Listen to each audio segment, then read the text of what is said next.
got more Democratic. He got to the 7th. Heard Steve Buckstein earlier from Cascade Policy Institute and his take on the speech. I made a quick phone call or email or whatever it was to Rob Cornilles, and I want to find out what his take was because I saw that he wrote something. And hello, Rob, how are you? Yes. I knew you were going to do that. Well, so if I answered with a yes or no, I don't mean to pick on Lynn, but he said he'd give you $100. Now, could he instead just donate that to our campaign? Yeah, all right, Lynn, you're on the hook, boy. You got $100. Send it to Rob Cornilles, Cornilles, and you'll get a tax deduction on that, by the way. Of $50, sure. So yeah, okay, very very cool. So, Rob, you watched the speech, right? Yes. With bated breath. You were just excited as all get. You just couldn't wait to hear what President Obama had to say, right? Yes, that's true, Bill. I have to tell you, Rob, I didn't watch it. I honestly, I know I should have, but I honestly could care less what he had to say. I figured I'd let somebody like you tell me what he said. Well, what he said was he wants to try again policies that have already been proven to fail and that have put our economy in a worse hole than when he began his presidency. And he's talking about taking more dollars out of the American taxpayer pocket, out of business pocket, out of companies that need desperately money to invest right now, and not to mention out of the pockets of our kids and grandkids. And he wants to put it into more projects that he believes will stimulate the economy. They may create some temporary jobs, but as far as actually stimulating and creating economic growth for this country and bringing us out of this recession, it's just more of the same, Bill. So let's just say, now I know you're running for Congress in Congressional District 1. Well, let's say you were standing up there and you were morphed into and you became President Obama and you were standing there last night. What kind of things would you have said?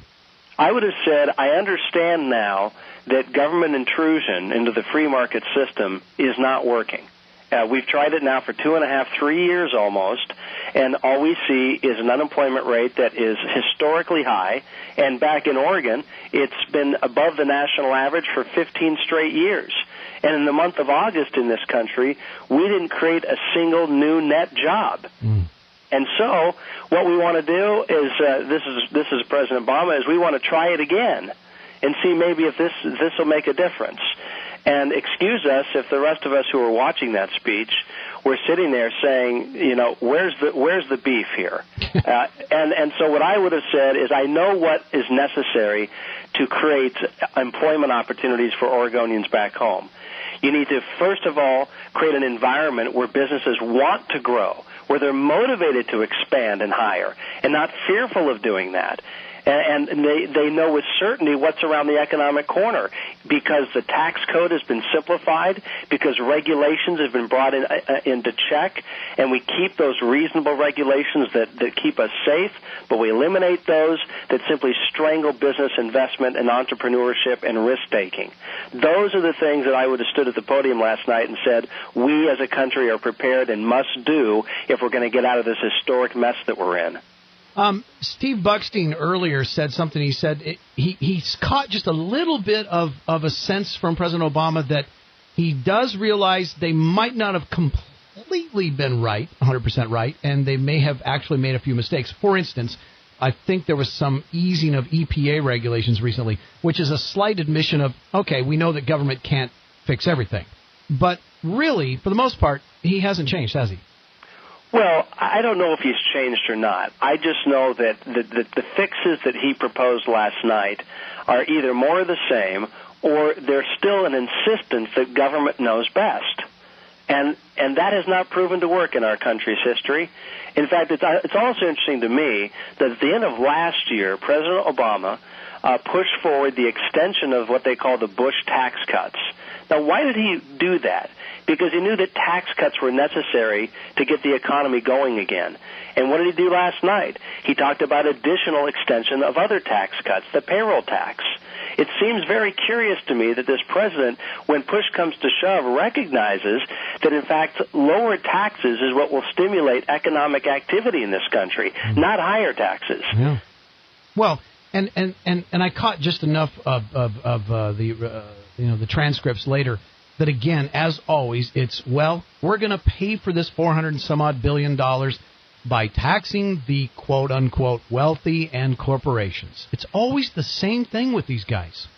Well, the fact is that in this country we want everyone to be prosperous, and you can't demotivate people to be prosperous by taking more money out of their pocket and putting it into the government's pocket and thinking that the government knows better how to create wealth. Especially when we have a president who even earlier this year admitted their last experiment at doing that was when they promised us shovel-ready jobs. Was he himself admitted that was perhaps a little bit ambitious on his part when he laughed and made a joke earlier this year that shovel-ready wasn't really shovel-ready. It's really evidence that when you ask the government to create long-term sustainable careers for the American people, you get failure. But when you turn to the private sector and give them the avenue to be successful, then great things happen. And yes, they have to work in tandem with government.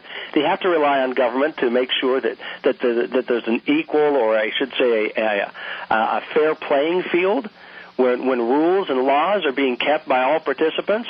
But beyond that, government should not be on the field putting on the jersey.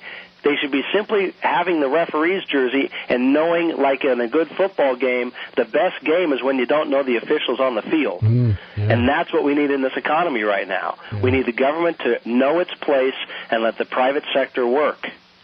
Let's, again, Rob Cornilles running for Congress in Congressional District 1. Here's the interesting thing, just to switch gears slightly with the race. In essence, I wanted people to understand, because I'm not sure everybody totally understands. This is a special election to finish out a term. So you're going to run in a primary in November, and then hopefully you're going to run in a general in January. And even if you were to win, you've got to turn around and do it again in May and November the next year, right? That's correct. So this is like more than a 1 year. This is a whole year of generally basically running for an office. Yeah, you have to win 4 elections in 1 year if you're going to, if you want to be reelected in 2012. It's almost unheard of, I think. It's wow. I mean, this is really... it is. It's very unusual. It's unprecedented in many ways. It doesn't at all, it doesn't deter me, Bill, and it doesn't discourage me. I'm frankly energized by it. And my family is as well, I would admit. And I know that in past conversations you've been very kind to ask me about my family and how they're doing in all of this. But I tell you, it's because of the support and the encouragement that I get from people who say, you know what, Rob, we are so glad you're back in this because this is the do-over that we hoped for. This is our chance to make right what we had wrong last November. And that kind of encouragement just keeps you going every day. And I see there's so many people that I talk to and visit with every day.